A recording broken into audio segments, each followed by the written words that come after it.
یک مرتبه خدای عالم نظر مرحمتش تعلق گرفت، یک موسی قوی پیغمبر عجیب براشان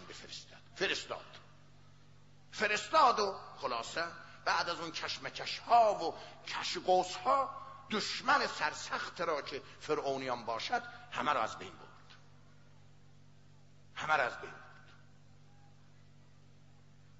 600,000 جمعیت غرق شدند و شهر شیشتاین به دست این بنی اسرائیل افتاد. تمام کاخ نیاوران هاشان به دست اینها افتاد، زنهاشان هم حتی به دست اینها افتاد. پارسال بود یادم هست گفتم که حتی 10 تا زنهاشان نگرفتند. باز دیدن زمین میماند، گفتن حالا یه نوبت هم دوباره بیایید. بود دوباره 5 تا شد 15 تا. باز دیدن زنها ماندن، دوباره باز گفتن 5 تا تقسیم کنید. دوباره باز تقسیم کردن، دیدن باز نفری 5 تا میرسد. هر مردی 20 تا زن گرفت. زن سپهبد، زن افسر، زن سرگرد، زن نمیدانم بله ریگان، زن نمیدانم بله واشنگتنی، زن نمیدانم مسکویی، همه را گرفتن.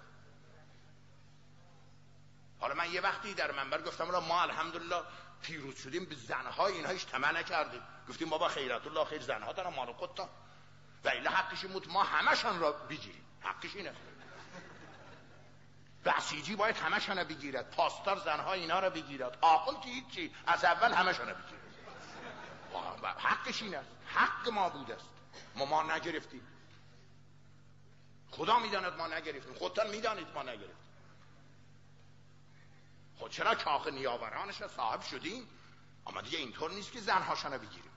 اما میبینیم که حضرت موسی وقتی که برگشت به مصر تمام هسته نیسته فرعونیان را صاحب شدن، از طلا گرفته، زن گرفته، ساختمان گرفته، مجلل، زمین، زمان، باغ، بستان، همه.